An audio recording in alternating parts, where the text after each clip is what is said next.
আন্তর্জাতিক অপরাধ বিষয়ক ট্রাইব্যুনালে সাবেক প্রধানমন্ত্রী শেখ হাসিনা সহ ৫৮ জনের বিরুদ্ধে অভিযোগ দায়ের করা হয়েছে। এই বিষয়টি নিয়ে আমরা এই পুরো পর্বে আলোচনা করব।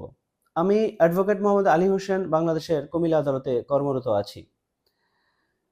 ২০০৯ সালের ২৫ এবং ২৬ ফেব্রুয়ারি পিলখানায় বিডিআরের যে আলোচনা সভা, সেইখানে ৫৭ জন চৌকস সেনা অফিসারকে হত্যা করা হয়। তখন এই কথা পত্রপত্রিকার মাধ্যমে আমরা জানতে পারি যে বিদ্রোহী বিডিআর সদস্যরা তাদেরকে হত্যা করেছিলেন।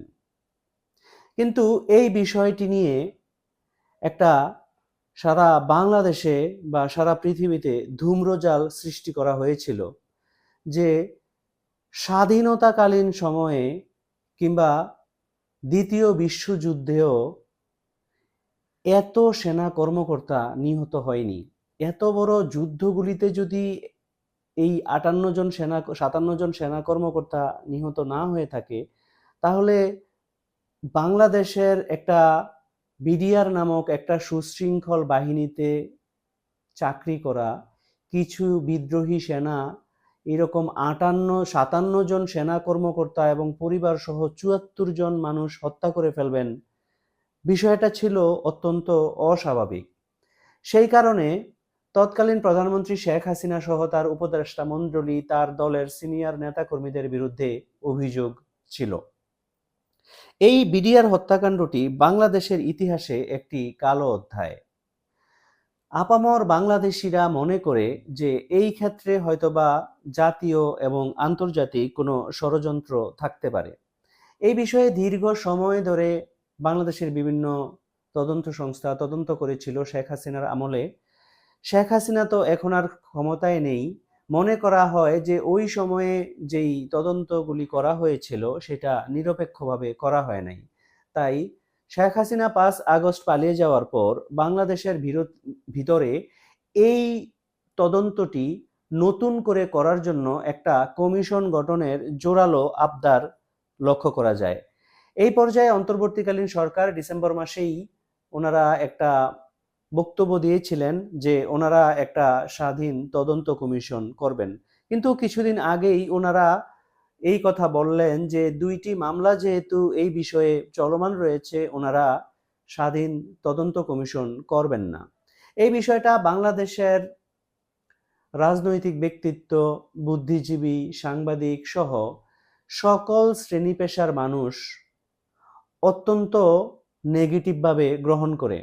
তারা মনে করে এই কমিশন থেকে সরে আসা এইটাও জাতীয় এবং আন্তর্জাতিক ষড়যন্ত্রের অংশ।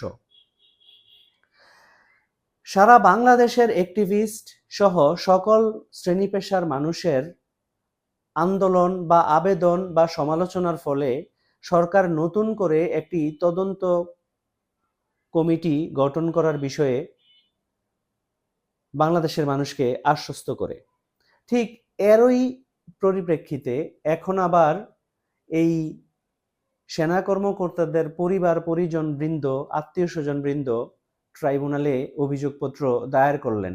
ওনারা মনে করেন যে শেখ হাসিনা, তারেক সিদ্দিকী, তারপর তাপস, নানক, মির্জা আজম, এরকম সাহারা খাতুন সহ এরকম অনেক পলিটিশিয়ানস, দেশি বিদেশি নানা রকম গোষ্ঠী এই হত্যাকাণ্ড জড়িত করে থাকতে পারে।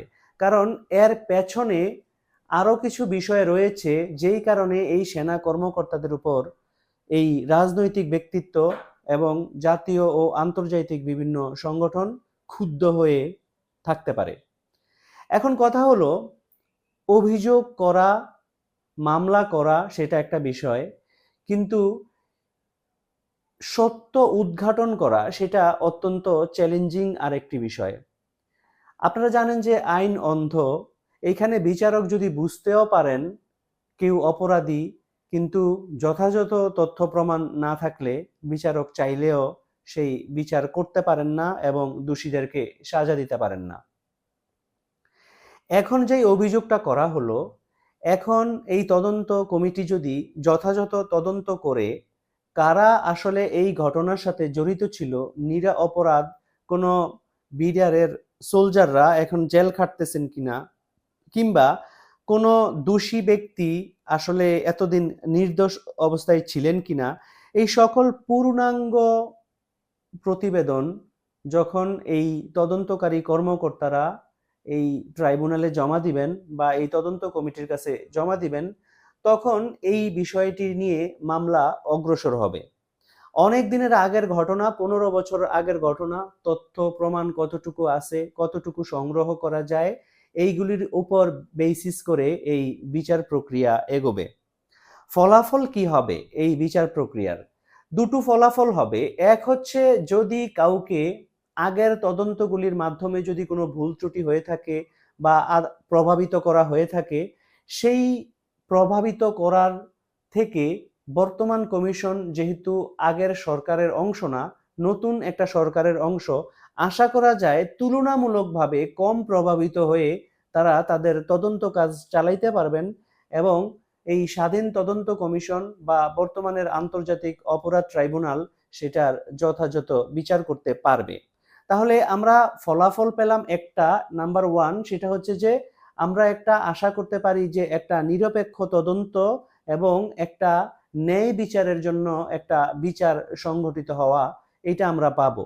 দ্বিতীয়ত, এই যে স্বজনহারা পরিবারগুলির আহাজারি এবং তাদেরকে ন্যায় বিচার ফিরিয়ে দেওয়া এবং আপামর বাংলাদেশের মানুষের যে কথা বলার সাহস বা রাজনীতি করার সাহস বা সিভিল সোসাইটির অ্যাক্টিভিটি করার সাহস, অ্যাক্টিভিস্ট হওয়ার সাহস, সেই ৭৪ জন ব্যক্তির হত্যাকাণ্ডের মাধ্যমে কিন্তু অনেকটা অবদমিত হয়ে গিয়েছিল। যেখানে এইরকম বিচক্ষণ সেনা কর্মকর্তারা এই ধরনের হত্যাকাণ্ডের শিকার হতে পারেন, তাহলে বাংলাদেশের আপামর যে কোনো ব্যক্তি তো এই ধরনের হত্যাকাণ্ডের শিকার হতে পারেন। সেই যুক্তিতে, এই যুক্তিটা অবশ্য অভিযোগকারীরাও তুলে ধরেছেন, সেই যুক্তিতে সাধারণ মানুষের রাজনীতি বিষয়ে, মত প্রকাশের বিষয়ে ভয় পাওয়া কিংবা পিছিয়ে যাওয়া, নিজের মত নিজের মধ্যে দমন করে রাখার প্রক্রিয়াটা কিন্তু খুব অস্বাভাবিক কিছু না।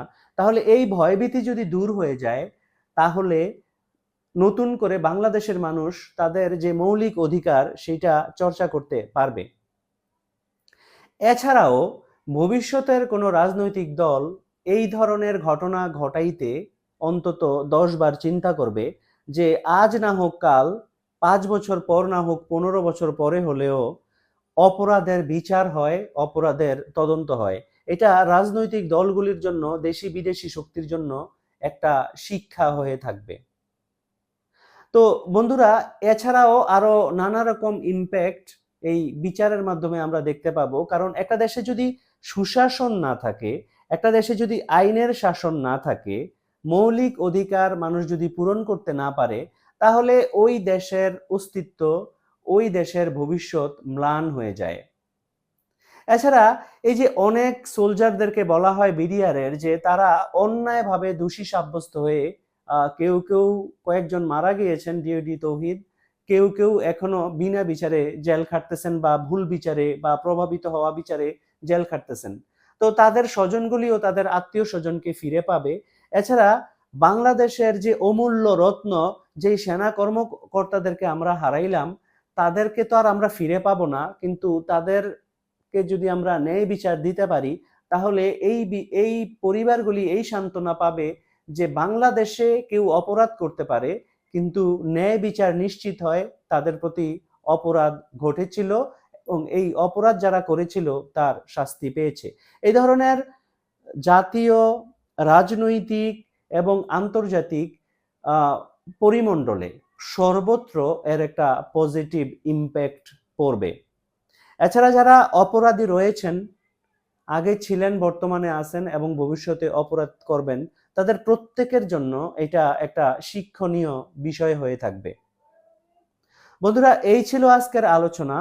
আমার এই আলোচনা যদি আপনার ভালো লাগে, আপনি একটা লাইক দিতে পারেন। আমার চ্যানেলটি যদি আপনি এখনো সাবস্ক্রাইব করে না থাকেন, প্লিজ সাবস্ক্রাইব মাই চ্যানেল। আমি অন্য একটা পেশায় আছি, আমি ওই পেশায় থাকার পাশাপাশি আপনাদের জন্য এই কন্টেন্টগুলি নিয়ে আসি। আপনারা যদি আমাকে উৎসাহ দেন তাহলে আমি আপনাদের জন্য আরো বেশি বেশি কাজ করতে পারি। এছাড়া ফেসবুক থেকে যদি আমার এই কন্টেন্ট দেখেন, পেজটিকে প্লিজ লাইক দিন, বন্ধু বান্ধবদের মধ্যে আমার এই কন্টেন্টগুলি শেয়ার করে দিন। আসসালামু আলাইকুম ওয়া রাহমাতুল্লাহ।